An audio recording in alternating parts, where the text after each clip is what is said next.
Hello les amis, on se retrouve pour une nouvelle vidéo sur Zelda Breath of the Wild. Alors là, on va faire la mission les pierres de mémoire.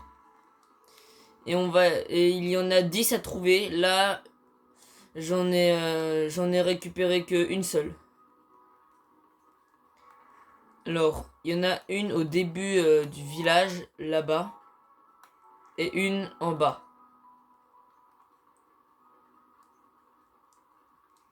Hop.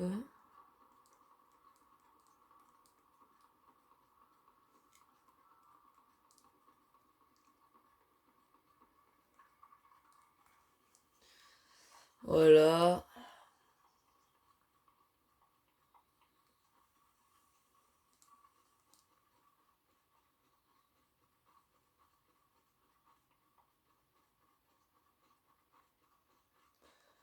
Hop.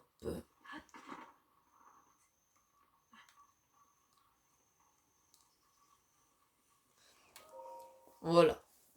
Histoire des orages, chapitre euh, 7, je crois. Comment le héros vainquit le Linel par Dorefa, roi des Auras. Le peuple, euh, le peuple tête héros par Mon qui vivent sur le mont de la Fou, que ça de la foudre. Un, y un seul revint à le chasser, que menant ainsi la paix au domaine. Ok, ok. Le casque Zora qu'il portait lors de ce combat reprit ouais, oratoire du lac au nord d'Oin. Loué soit les... Le texte est effacé par endroit. Ouais, bon, j'ai rien compris, mais c'est pas grave.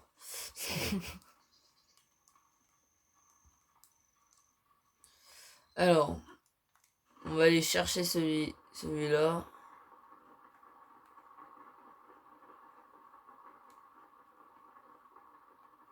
Hop.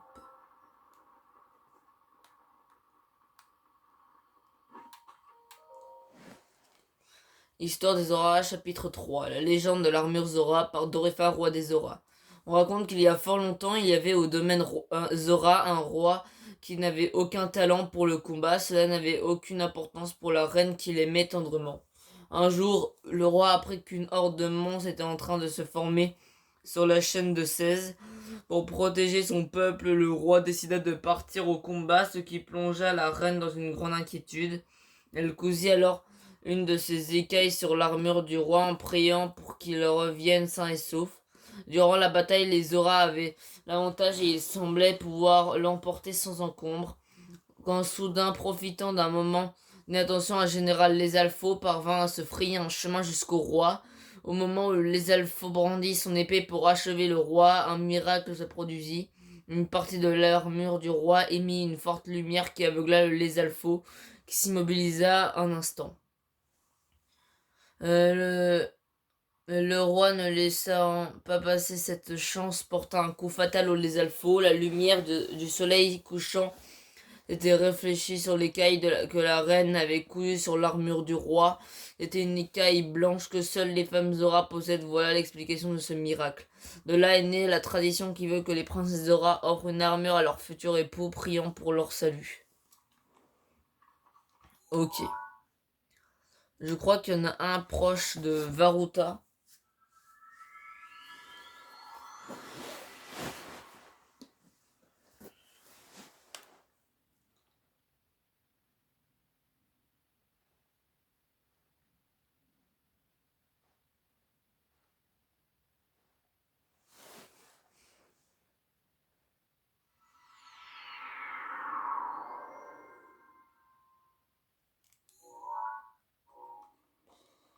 Normalement, c'est par ici.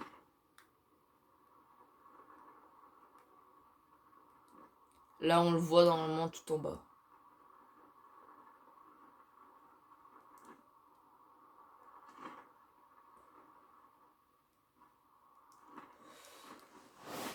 Voilà. Histoire des orages, chapitre 5. Notre illustre ancêtre Ruto par Dorefa, roi des Auras. Il y a de cela fort longtemps, bien avant le grand fléau, bien avant la construction de Varuta, il y avait dans la famille royale Zora une princesse du nom de Ruto. Cette princesse belle et pleine de vie était aimée de son peuple et servait la divinité protectrice des Zora. Mais dans le même temps, un être cherchant à conquérir le monde lançait une malédiction sur le domaine Zora. Ruto s'éveilla alors en tant que sage et aux côtés de la princesse d'Hyrule et du héros, elle fit face à cet être maléfique. Ces hauts faits sont gravés à jamais non seulement dans l'histoire des Zora mais aussi dans l'histoire d'Hyrule. Plus tard, c'est en hommage à Ruto que l'on nomma Varuta, la créature divine conçue pour faire face au fléau Ganon. Et c'est probablement le destin qui a voulu qu'une autre princesse Zora, ma fille Mipha, soit choisie pour piloter Ruta. Ok. Normalement, il y en a un vers le grand pont de Naruto.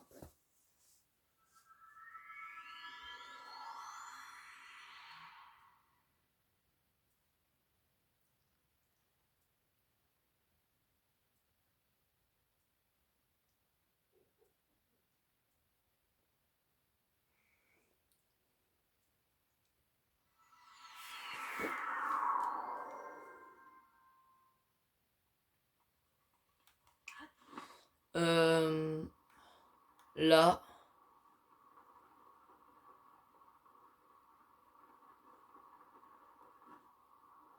Après, il y en a un aussi en haut.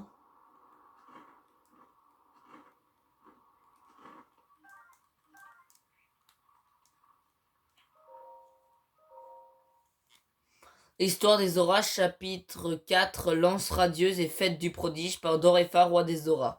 La reine et moi-même avons eu une fille belle comme le jour, nous lui avons donné le nom de Mipha. Pour sa naissance, le forgeron Nelto lui fit présent de la lance d'écaille radieuse. Mipha grandit sans problème et atteint l'âge de recevoir l'enseignement des chevaliers de la cour. Tous les chevaliers chérissaient la princesse, en particulier Etorpe, le chef de la garde, qu'il aimait comme sa fille. Formé par Etorpe, Mipha se perfectionna dans le maniement de la lance. Armée de la lance d'écaille radieuse, Mipha rayonnait de plus en plus. Devenue prodige, Mipha était la fierté des Zora, mais le jour du grand fléau, elle disparut pour toujours. Le domaine Zora était plongé dans l'affliction, tous les Zora pleuraient leur princesse défunte. Mais alors que nous allions laisser la lance radieuse être emportée par la Zora pour consoler l'âme de Mipha, comme si l'esprit de Mipha était descendu sur terre, la lance se mit à briller et à tracer ces mots. La lance d'écaille radieuse, c'est moi, Mipha. Retrouvez le sourire, séchez vos larmes. C'est pourquoi le jour du grand fléau, le jour où nous avons perdu Mipha, nous dressons la lance d'écaille radieuse en son honneur. Voilà comment est née la fête du prodige. Ok. On va monter. Hop.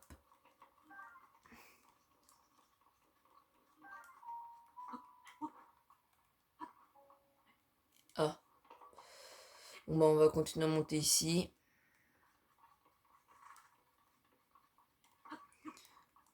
Hop.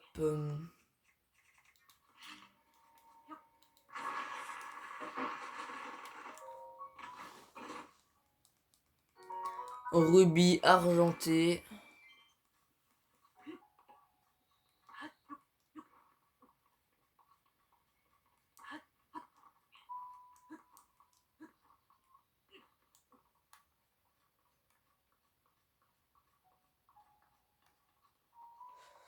Hop.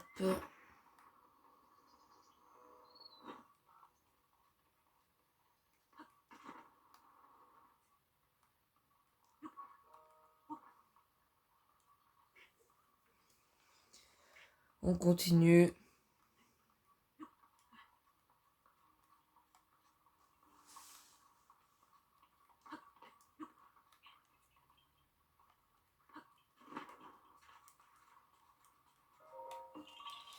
On prend vite fait le petit Korogu. Non, d'une fois, tu m'as trouvé une Korogu à la revoyure.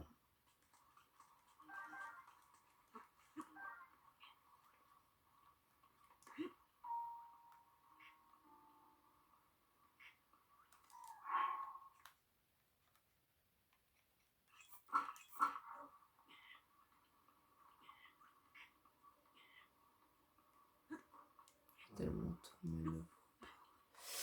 Alors, on va prendre vite fait les petits champignons.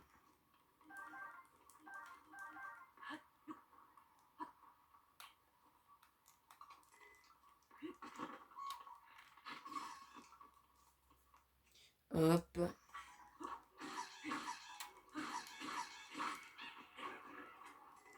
Voilà.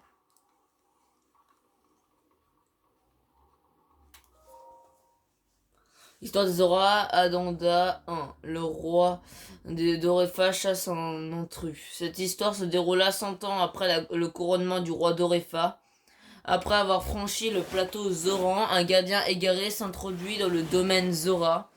Il saccageait tout sur son passage et même les lances des gardes ne pouvaient rien contre lui. C'est alors que le roi Dorefa, ignorant le danger, l'attaqua de front. Et de ses forces herculéennes, il souleva le gardien et le jeta au fond de la vallée. Le gardien se brisa sous le choc et finit par s'immobiliser peu de temps après. Les Zora louèrent le courage de leur roi et lui vouèrent une confiance et un respect encore plus grand. La cicatrice que le roi Dorefa porte sur le front date de cet événement. Ok. Alors. Après, je crois qu'il y en a un par là.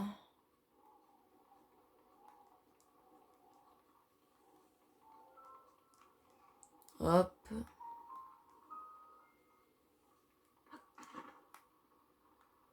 Là.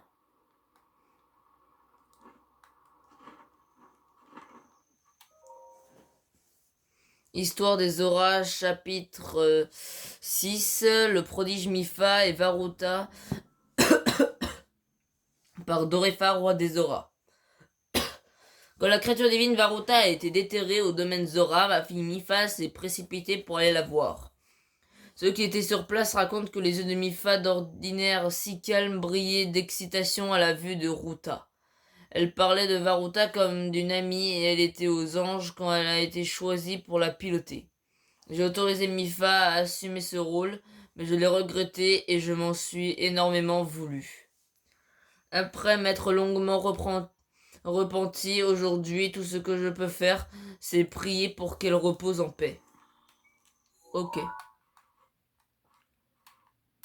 Après, on va se téléporter ici.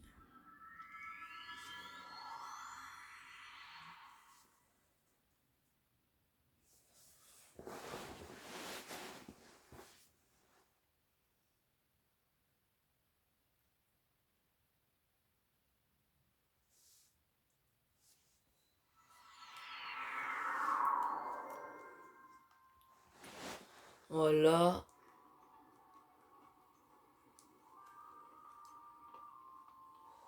Alors.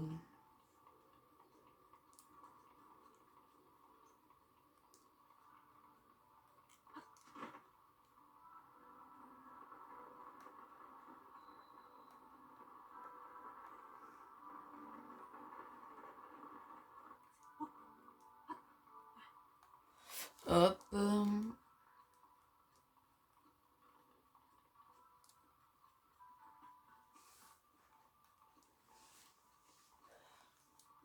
Hop, hop, hop.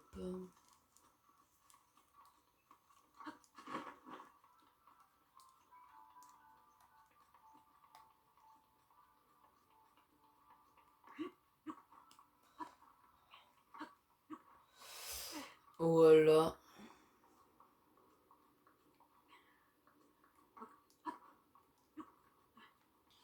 C'est bon.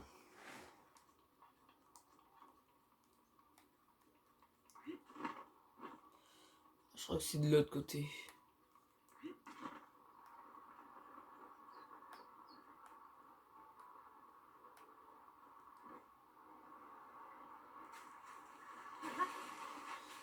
Voilà, je vais monter la cascade pour pouvoir aller peut-être... Ah non, on va même pas... Oh bon, ça va pas m'aider, ça m'aide pas en fait.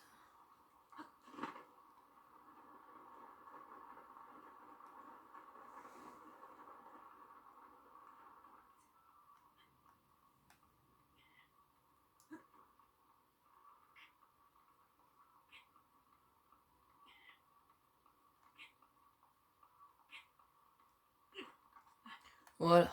Ouf, j'ai chaud.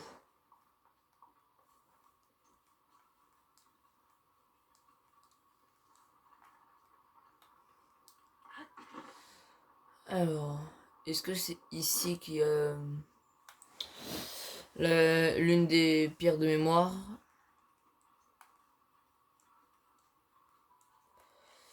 Non, c'est-à-dire que c'est plus haut.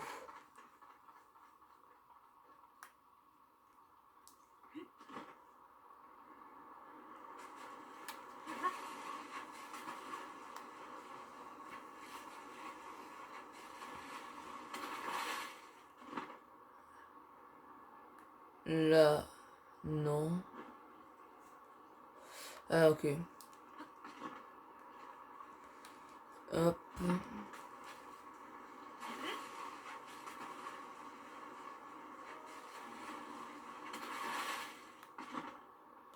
Voilà.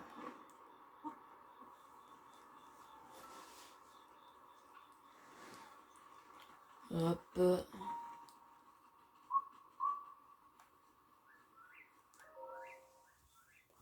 Histoire des auras, Adanda 2. Le prince Sidon pourfend un monstre. Un jour, un octoroc de la taille d'une montagne apparut dans la mer des limites et tourmentait les pêcheurs. Ne pouvant rester sans rien faire face à la misère du peuple, le prince Sidon partit pourfendre l'octoroc. Mais alors qu'il évitait un projectile, le prince fut avalé par l'octoroc. Nombreux étaient ceux qui s'étaient opposés au monstre, mais tous avaient été avalés et n'étaient jamais revenus. Mais alors que le désespoir ternisait tous les visages, l'énorme octoroc se mit à se tordre de douleur. Soudain, la lame d'une lance d'écaille pourfendit le ventre de l'octoroc et se mit à briller. À l'intérieur de l'estomac de la créature, le prince avait de ses bras puissants donné plusieurs coups de lance. Ne pouvant en supporter davantage, l'octoroc recracha le prince et s'enfuit la queue entre les jambes. Tel est le récit de la bravoure du prince Sidon chassant l'octoroc qui se transmet dans la mer des limites. Ok, alors... Je suis à combien? Ok, il m'en reste plus que 2. Alors, je crois qu'il y en a près du plateau Zoran. Alors, je suis pas sûr.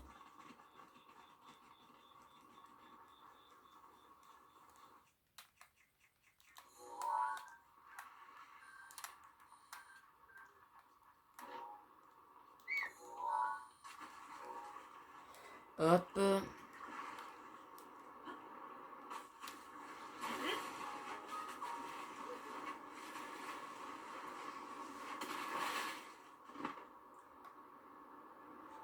Voilà.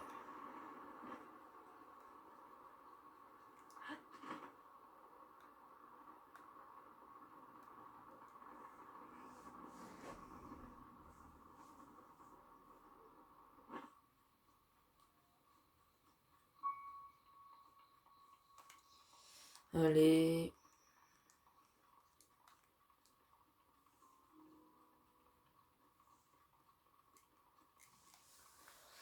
Alors.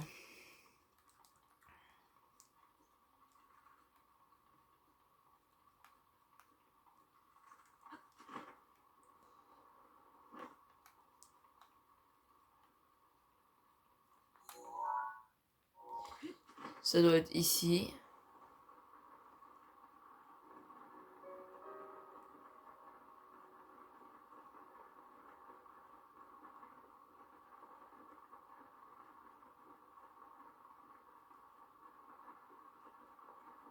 Oh, plein de gisements. Alors, ça par contre, je vais quand même les récupérer.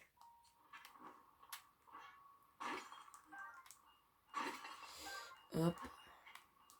Ils vont être très utiles pour plus tard.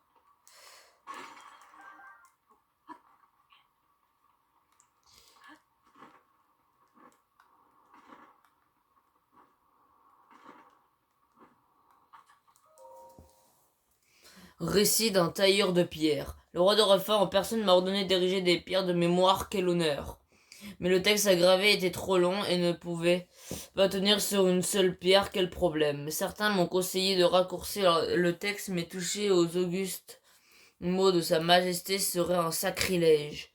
J'ai donc décidé de le diviser en chapitres et de graver cette pierre. Voilà comment j'ai résolu ce problème.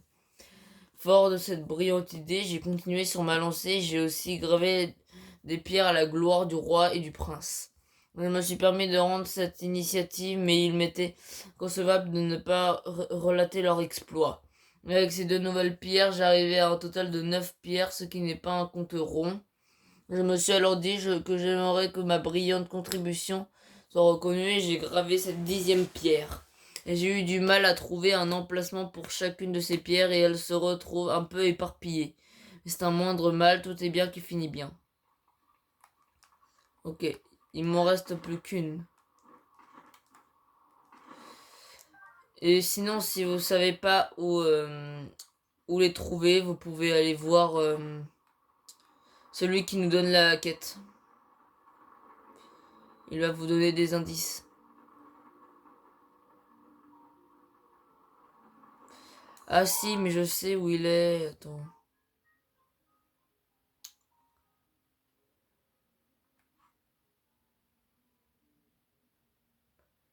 Je crois que c'est un truc où il est près de l'étang de Lars. Je crois qu'il va me dire. Tu voulais quelque chose, Link? Que se passe-t-il? Tu n'as pas encore trouvé toutes les pierres de mémoire? Peut indiquer, ouais, je veux bien. Inutile de lancer le dé de fortune cette fois. La dernière pierre se trouve au pied d'une falaise au sud de l'étang de Lars. Voilà, oui, je me disais bien. C'est vers là. Et je vais mettre un petit point, une petite balise. Je me téléporte à Baruta.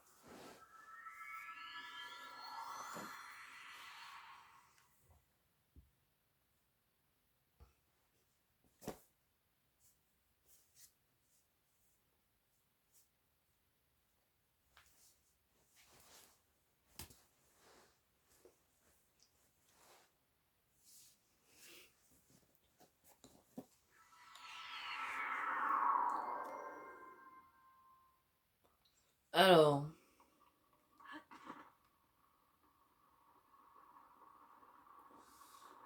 Je crois pas que... Non, c'est pas celle-là.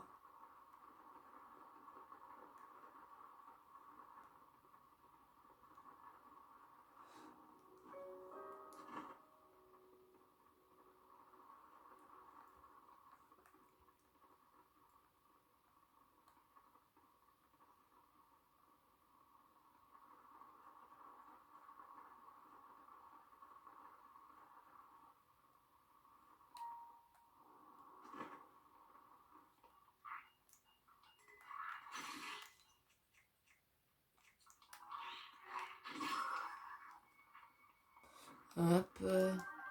Ah oui, c'était... Oui, c'est celle-là.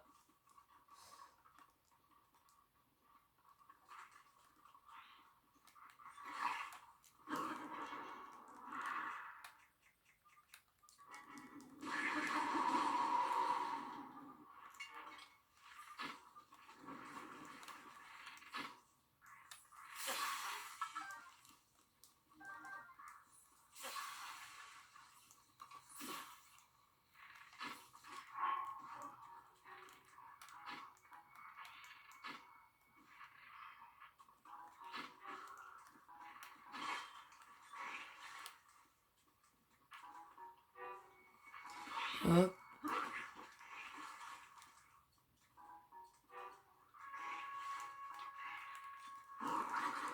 Hop. Voilà, lui, je le tue.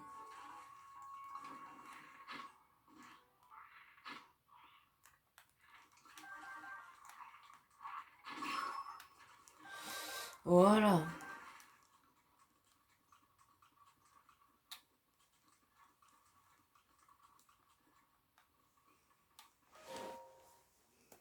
Histoire des Zoras, chapitre 1er. L'éternel domaine Zora par Dorefa, roi des Zoras.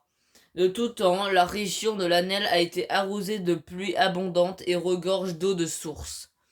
Tous les Zora à la recherche d'eau convergèrent sur ces terres et c'est il y a 10 000 ans qu'ils y bâtirent une ville. Le minerai abondant dans la région, les habitations y furent construites en pierre et la taille de la pierre se développa. La ville a évolué jusqu'à devenir le grand bâtiment qui constitue le domaine. D'aucuns n'hésitent pas à qualifier ce fleuron de l'architecture Zora de sculpture et la cristallisation de la technique ancestrale de nos tailleurs de pierre est l'incarnation de leur fierté. Ok. Alors, maintenant je vais aller le voir pour pouvoir terminer la quête.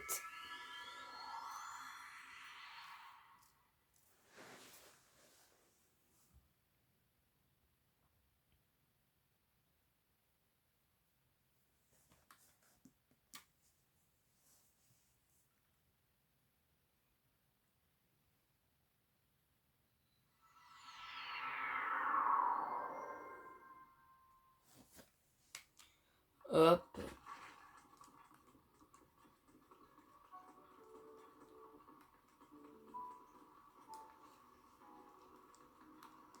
Et normalement, là j'ai fait toutes les quêtes du domaine Zora que je peux faire là. On pourrait qu'il y aura la dérive, je peux le faire, mais c'est dans une autre zone.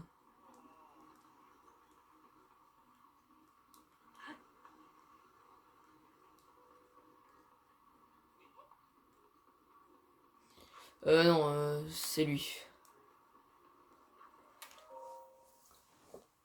Link, tu as réussi à localiser toutes les pierres de mémoire comme je te l'avais demandé? À présent, peux-tu me révéler ce qui était inscrit sur chacune d'entre elles?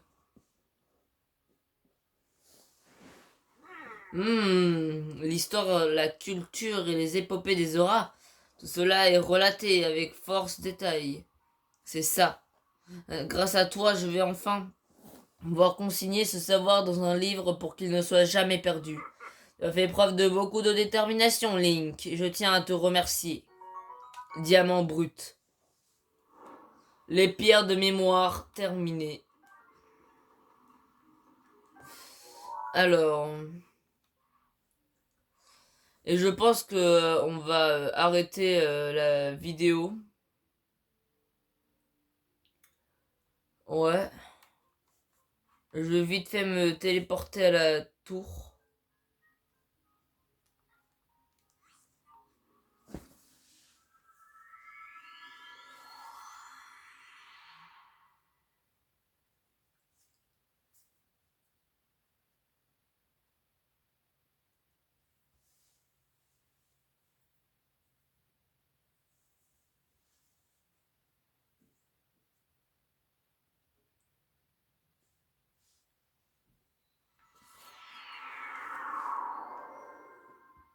Voilà. Alors, la prochaine fois, j'irai dans cette direction. Qui est... euh, normalement, c'est une nouvelle zone qu'on va fouiller pour la prochaine vidéo. Bon bah, si vous avez bien aimé et que ça vous a aidé, mettez un petit like, abonnez-vous et mettez un petit commentaire. Allez, ciao!